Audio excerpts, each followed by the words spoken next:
জমিতে নয়, অভিনব কায়দায় এবার বস্তায় আদা চাষ করে সফল জুলেখা আক্তার। ইউটিউবে বস্তায় আদা চাষের ভিডিও দেখে বাড়ির পাশে করলা, বেগুন এবং কাঁচা মরিচের সাথে শুরু করেন বস্তায় আদা চাষ। পরীক্ষামূলকভাবে ১২০০ বস্তায় মাটি ভরে আদার চারা রোপণ করেন। গাছ আর ফলন দেখে আগামীতেও এই পদ্ধতিতে আদা চাষের স্বপ্ন বুনছেন জুলেখা। বাড়ির পাশে পতিত জমি একটা পড়ে আছে, উঁচু জমি, তো সেখানে আশা করলাম যে আদা লাগাবো। তারপর আমরা ১২০০ বস্তা আদা চাষ করি। আদা চাষ করে দেখতেছি যে আদা চাষ করলাম, তো তার পাশাপাশি কিছু সবজি লাগাই। নীলফামারীর কিশোরগঞ্জে জুলেখা আক্তারের আদা চাষ দেখে উদ্বুদ্ধ হয়ে আদা চাষে আগ্রহী হচ্ছেন কৃষকরা। বাড়ির পাশে পতিত জমি কিংবা অন্য ফসলের সাথে ফসল হিসেবে এভাবে আদা চাষে যেমন খরচ কম, তেমনি হবে বাড়তি আয়।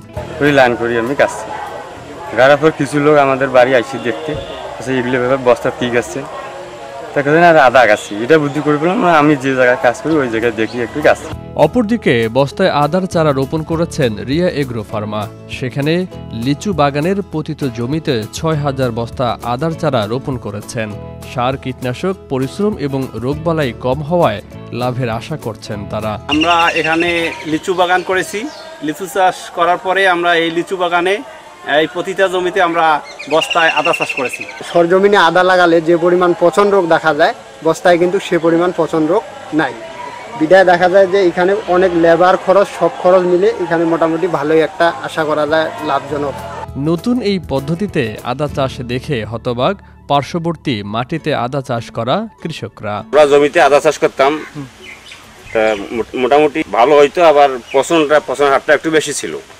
আমার এলাকার জুলেখা বেগম দেখি উনি বস্তায় আদা চাষ করছে, তা খুব সুন্দর হয়েছে, গাছও মোটামুটি খুব ভালো হয়েছে। দেখছি আদা গাছ, তাই না এই সিস্টেম দেখিয়ে বস্তায় লাগান সমস্যা নেই, ভালো কিছু আদা নিয়ে আমি ৬৫ টাকা লাগাচ্ছি।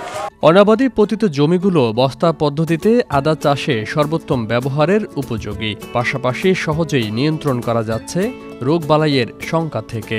তো দেখা যাচ্ছে দিন দিন আদা পচন রোগে আক্রান্ত হওয়ার কারণে কৃষকরা চাষের আগ্রহ হারিয়ে ফেলতেছে। সেজন্য আমরা বস্তা সরেজমিনে চাষের পাশাপাশি বস্তায় চাষ করার জন্য উৎসাহ দিচ্ছি। পরীক্ষামূলক উদ্যুতকরণের মাধ্যমে ১২০০ বস্তা করা হয়েছে এবং পাশেই একটা প্লট আছে, সেটা মাটিতে করানো হয়েছে। তো আমরা যদি দেখি যে মাটির প্লটটার থেকে প্রায় ডবল ভালো হয়েছে বস্তার প্লটটা।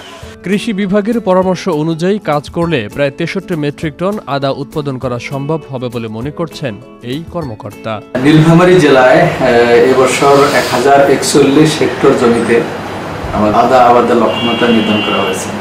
এছাড়াও এই জেলায় প্রায় ২১,০০০ বস্তায় আদা চাষ করা হয়েছে। আসলে দিন দিন প্রযুক্তি এগিয়ে যাচ্ছে, তাই ধারাবাহিকতায় নীলফামারী জেলায় আমাদের কৃষি সম্প্রসারণ বিভাগ থেকে আমরা কৃষকদের বস্তায় আদা চাষে উদ্বোধন করে আসছি।